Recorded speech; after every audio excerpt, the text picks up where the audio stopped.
Thanks. Same rotation? Ryan, you ready? Yeah, we'll do the, yeah, we'll do Okay. the. I think I'm going last. Oh, you want last? Good afternoon, everybody. Thank you for joining us for our weekly update. It's going to be, I'm going to turn this over quickly to the Health Department for a update of where we stand with the coronavirus, and then we'll turn it over to Jason Brown, the County Administrator, to update you on the county's plans and some of the orders that are coming out within the next couple days, and then turn it over to the Sheriff. So I'll turn it over to Miranda Hawker right now. Thank you.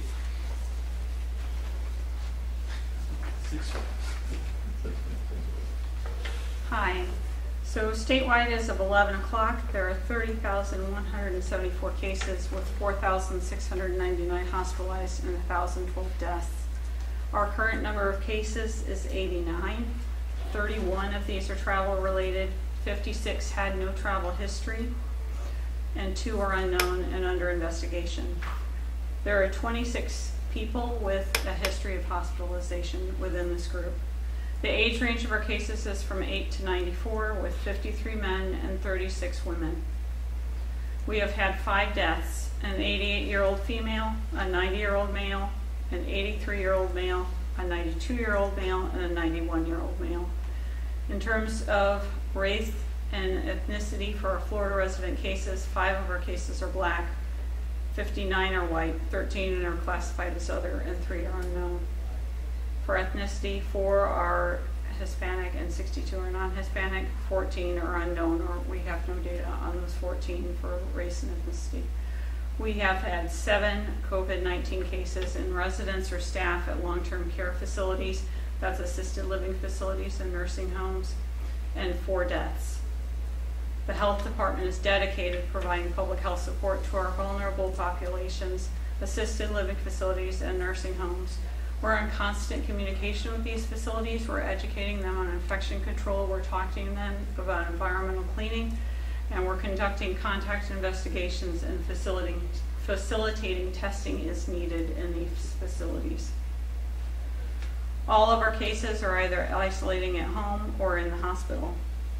So we want people to think about slowing the spread of COVID-19. It's important for everybody to think about that so we can keep our population healthier, and by that we keep our most vulnerable residents healthier. Stay home as much as possible. If you feel sick, stay home. If you're an older person or a person with serious underlying conditions that put you at higher risk, please stay at home and away from people. It's important to maintain that social distancing of 6 feet and frequently clean your hands. Wear cloth face coverings in public settings where social distancing is difficult, like grocery stores and pharmacies. Avoid touching your eyes, nose, and mouth. I know I talk about that each week, but as we have more cases and we've had additional deaths, it's important that everybody look at those basic ways that you can help keep our community healthy. If you have symptoms of fever, cough, or shortness of breath, please call your doctor first before you go in. They'll evaluate you for illness and they'll determine the need for testing. Testing, of course, is available at the Cleveland Clinic and New River Hospital drive-through testing site, and through our health department for those that are prioritized for testing. And those priority groups that we are testing for the health department are healthcare workers, first responders, patients in long-term care facility with symptoms, people 65 and older with symptoms, and people with underlying conditions with symptoms. The health department has done 70 tests, and we currently have the capability to perform 218 tests. The total number of tests in Indian River County that we have reported are 1,459 with 71 pending, 1,370 are negative, and 89 are positive. And of course, we still have all our call centers that I've reported each week. In terms of our local call center at the health department is 794-7411, and that's active Monday through Friday, 8 to 5. And the state DOH call center is placed 24/7. That number is 866-779-6121. Thank you, and I'll turn things over to Corey Richter for the hospital report.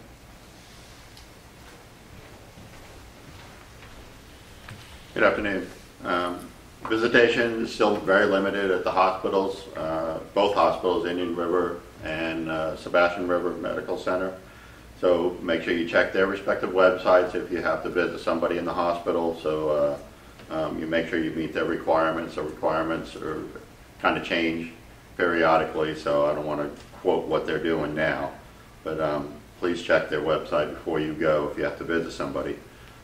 Both hospitals, just want to assure you, they are well prepared to handle the COVID-19 patients as they come in. They have separate areas to treat them, keep them separated from the rest of the population in the hospitals for your safety, for the safety of the patients in there, and for the staff safety.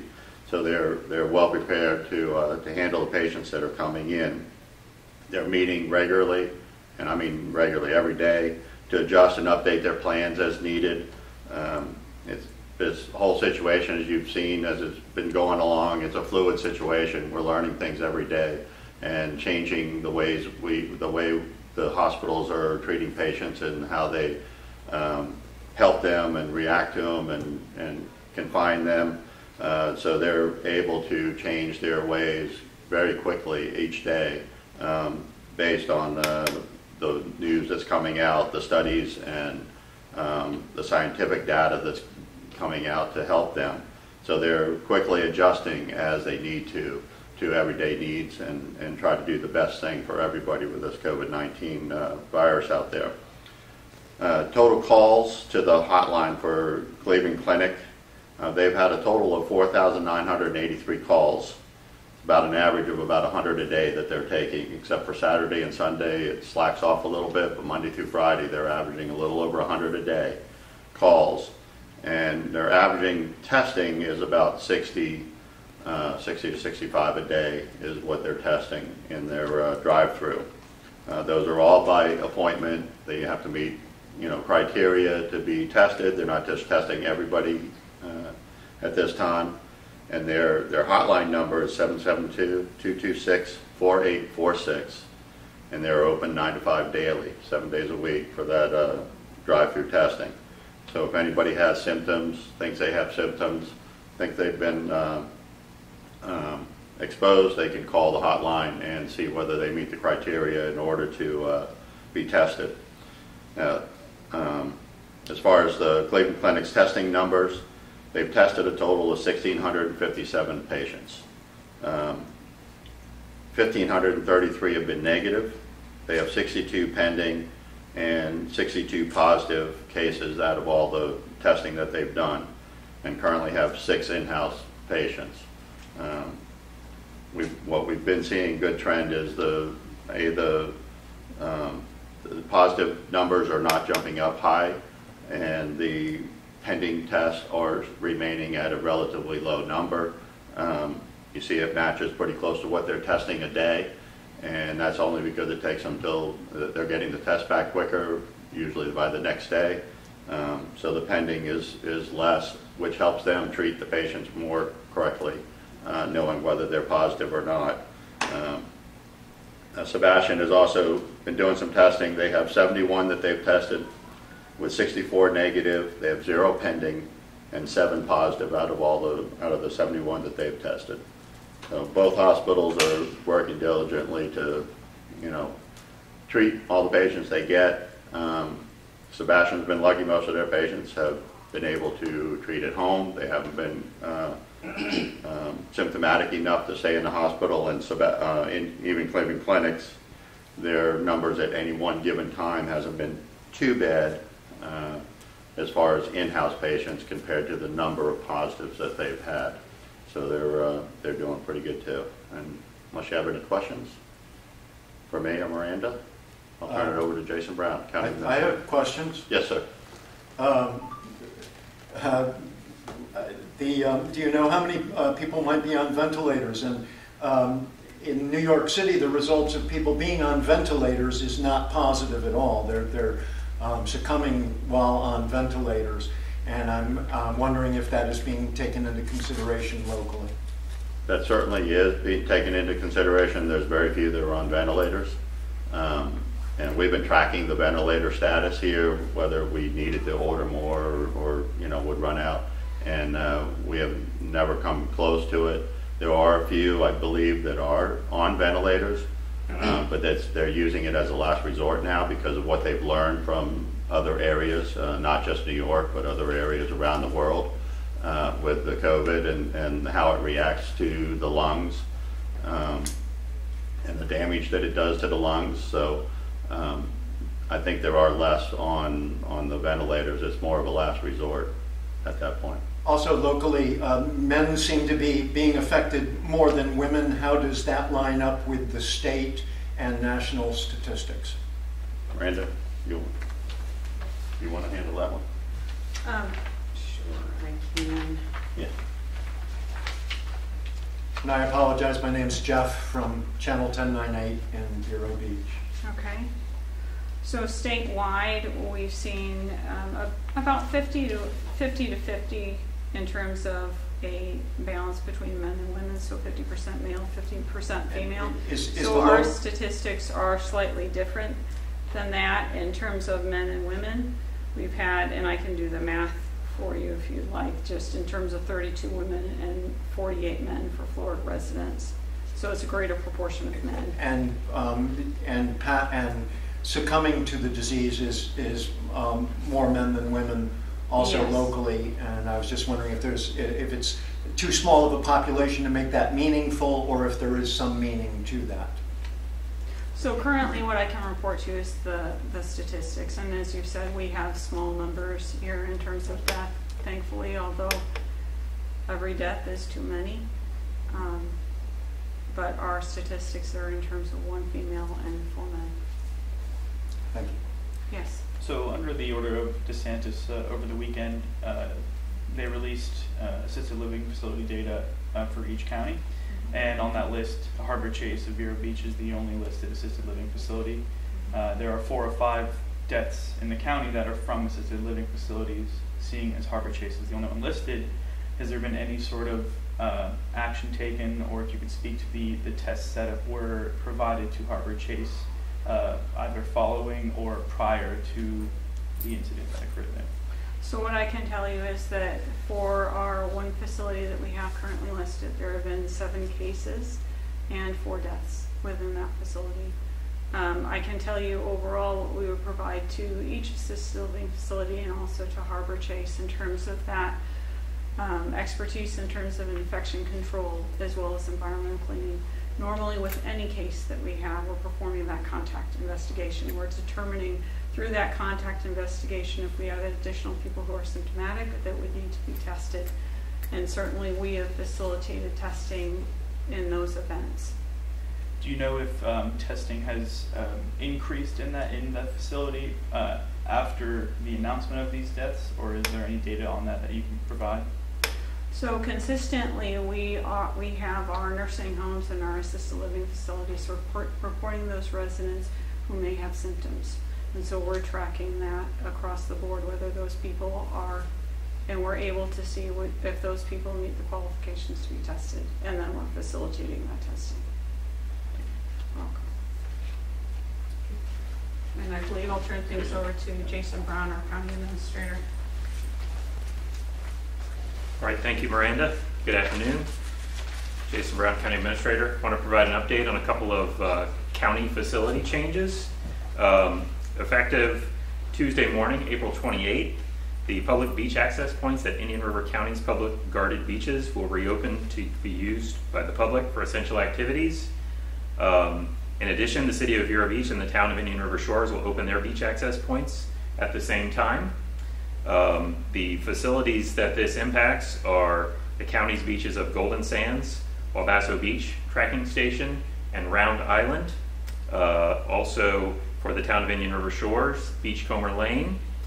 Also for the City of Vero, South Beach, Humiston Beach, Sexton Plaza Beach, Con Beach, and JC Beach are open at the same time, Tuesday morning at 7 a.m. These facilities are open for essential activities only. These activities include running, walking, swimming, surfing, kayaking, and paddleboarding, and other forms of exercise. However, tents, umbrellas, chairs, and coolers will not be permitted on the beach. Please be aware that the beaches are being reopened so that people can get outside and exercise and recreate in the fresh air. There will be no large gatherings permitted on the beach, and we ask those to abide by social distancing guidelines by staying at least 6 feet away from non-family members. In addition, at the county beaches, we will have beach ambassadors to help educate folks regarding the acceptable uses and the limitations on the uses of the county beaches. I want to thank the City of Vero, the Town of Indian River Shores, and all of the municipalities, as well as the Sheriff's Office and the law enforcement agencies of the cities for their collaboration and continued communication on this and all issues related to COVID-19. We have been meeting, talking, discussing, collaborating, and planning on all of these activities with the municipalities and the Sheriff's Office. So I want to thank them for that. Additionally, effective on the morning of May 1st, the county's golf course, Sandridge Golf Club, will also be reopened and operate under new guidelines to promote social distancing and ensure heightened cleaning practices. In order to limit person-to-person contact, all tee times must be booked and prepaid online by visiting www.sandridgegc.com. The Sandridge Golf Club Pro Shop and Cafe will remain closed at this time, and a single rider cart policy will be in effect, with the exception of spouses and children. Additionally, Sandridge will ensure additional members to limit person-to-person contact. Additionally, in order to limit person-to-person contact and promote enhanced sanitation, such as removing bunker rakes, wiping down each cart with sanitization solution, and requiring the flag sticks not be removed or touched by golfers. As I stated before, you can go to sandridgegc.com, or you can call 772-770-5000. While other county operations have been altered as a result of COVID-19, you can still utilize many county services, such as downloading ebooks from our county libraries or taking advantage of those county services which are operated electronically. For more information on that, please visit our website at ircgov.com. So we are reopening a couple of county facilities, and those are focused on outdoor recreation opportunities. I want to say that we are continuing to plan for reopening county facilities in a deliberate and thoughtful manner, with the focus on the health and safety of Indian River County residents. We plan to do this over time, dictated by current conditions and the advice of public health officials. We're doing this, it will take time, this will be a staggered approach, and we're doing this in order to ensure a successful transition back to our new normal. Thank you, stay safe, and be well, and I'll turn it over to the Sheriff Lord. Thank you. I do have a question. Okay, sure. Not everybody plays golf. What about other recreation facilities such as tennis courts, for example, shuffleboard, playgrounds? We continue to plan for those facilities. We are opening facilities that we believe create the least possible potential for spreading of COVID-19. We will continue to plan and make other adjustments to our county facilities as current conditions warrant. Yes, if you could speak a little bit to the data, whether that you guys use to help facilitate your reasoning as far as opening up the beaches. Is there certain data points? Is it because there's far fewer cases of COVID-19 in Indian River County versus St. Lucie and Martin County? If you could speak to that a little bit. So we're seeing a leveling off of cases. We don't believe that it's time to let our guard down by any means, but if you look at the facilities that we're reopening, golf courses, under the Governor's Executive Order 2091, those have been allowed to be open. Many golf courses in Indian River County have been open during this time. We are reopening the county's golf course in a socially distancing process with sanitization in place to provide an outdoor recreation activity. The beaches, that is another outdoor recreation activity, similar to, say, our walking trails and our conservation lands and our parks that have been open. We're providing this as an additional outdoor recreation opportunity. And again, you'll see that's with social distancing, limiting parties to no more than 10, requiring the 6 feet apart, and prohibiting things such as the sunbathing and the umbrellas and the coolers, while allowing folks to get out and walk down the beach, collect seashells, go swimming, go for a run, do what you will. So we are doing this in a measured approach, in a way that people can go outdoors in a way that you can spread out and socially distance. And then just one quick follow-up. Is there any prediction that maybe surrounding counties with beaches that aren't open, people might come to Indian River County beaches that are open, prior to or following the opening on Tuesday? Is there any discussion of that? So that has been a concern, and we have factored that into our planning.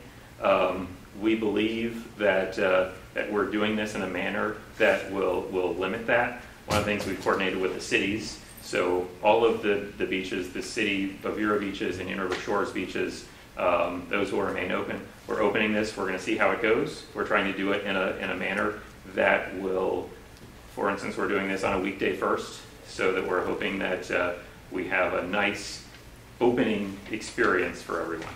Has Indian River County coordinated with Brevard and St. Lucie at all?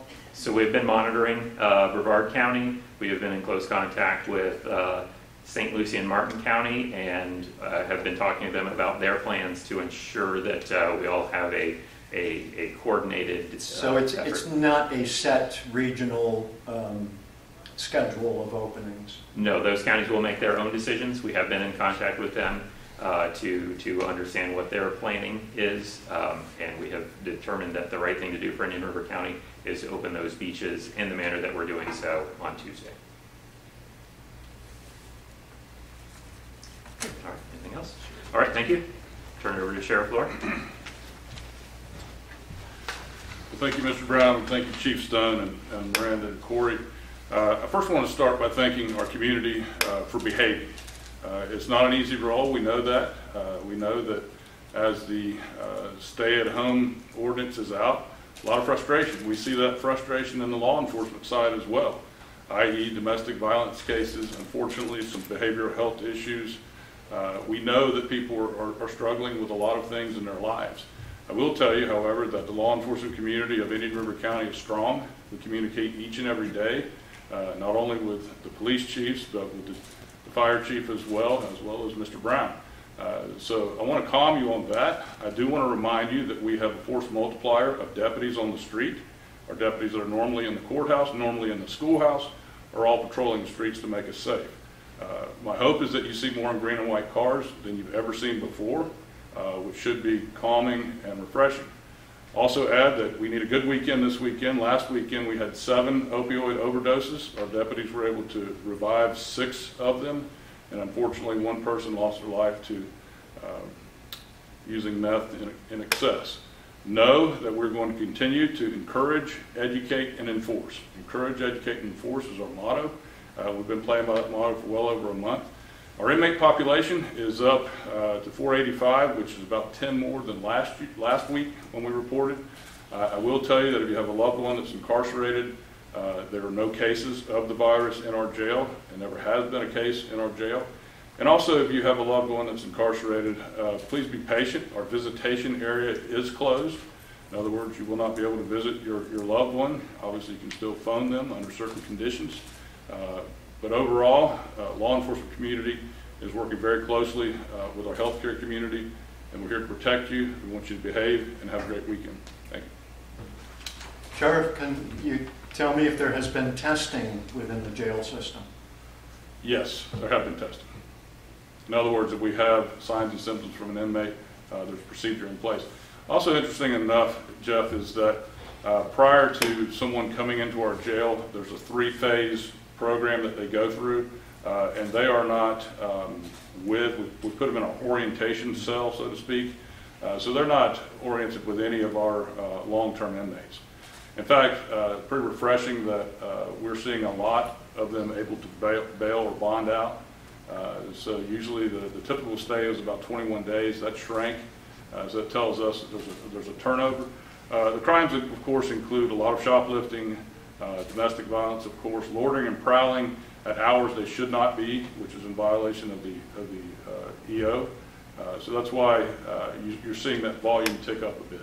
Additionally, I think there was some disposable income on the streets last weekend, i.e. the stimulus checks, so that may have had something to do with it as well. Are you seeing, what kind of an increase of domestic violence are you seeing over the past few weeks? like what type or the volume? Are you seeing a large increase of domestic violence? I wouldn't say large. I will tell you that, for example, we had 3 last night. I get a report every morning of every week. We've seen an increase pre-virus. I'll tell you that much. Thank you. Yes, sir. Quick question, Sheriff. If you could speak a little bit about the enforcement efforts that will go into place as far as keeping people socially distant at the beach, and if, like I said, with Administrator Brown, if you expect an influx of people. Correct. And know that Administrator Brown is working very, very hard. Know that we've had these discussions every afternoon. This isn't something that Mr. Brown came up with overnight. In addition to our law enforcement of the large groups and the like, Mr. Brown's team has ambassadors that will be on the beach. For example, no fishing on the beaches, on those particular beaches as well. And we are prepared to enforce. But again, our mission is to educate, inform before any type of enforcement. Highly likely that there will be any enforcement on those types of crimes. Will you be patrolling the beaches? Absolutely. Additionally, Jeff, over the weekend, we had over 100 contacts in the intercoastal with boaters. We have we have a team, 4 teams of our deputies that are strictly assigned to the intercoastal. Last weekend was very busy, save for Saturday with the rain. We had over 100 contacts with vessels. And remember, you cannot dock on a spoil island, and that seems to be one of our primary things. So, thank you for your time. Thank you.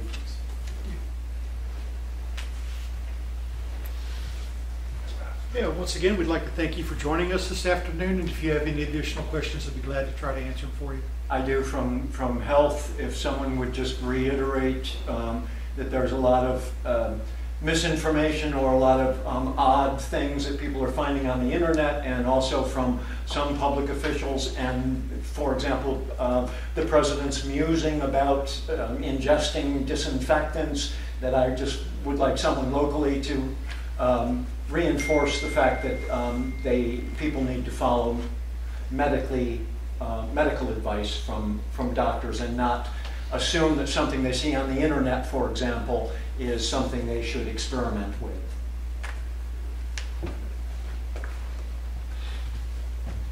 So what I can tell you, and that makes me think of a recent morbidity and mortality weekly report, is that they saw, and that's a product from the CDC, and people outside the world of public health don't necessarily know about the MMWR reports, but there was one that looked at the U.S. That calls to poison control, and they noticed an elevation in calls to poison control over these past months since we've been dealing with COVID-19, and those are people who are really trying to clean their frequently touched surfaces, and then they saw a rise in inhalation injuries. So certainly any information the Florida Department of Health follows is from CDC and from the Florida Department of Health. And so certainly with the information that I highlighted from poison control, that gives caution to any use of disinfectants and to follow the manufacturer's directions. Thank you. Thanks. Just one quick follow-up on the county level. Is there any plans for boat ramps? Or anything as far as the reopening boat ramps? They've been open all along. They've been open? Yes. Okay, thank you. All right. Any other questions? Thank you again for joining us this afternoon. We appreciate it. Have a great weekend. Stay safe. Thank you. Thank you.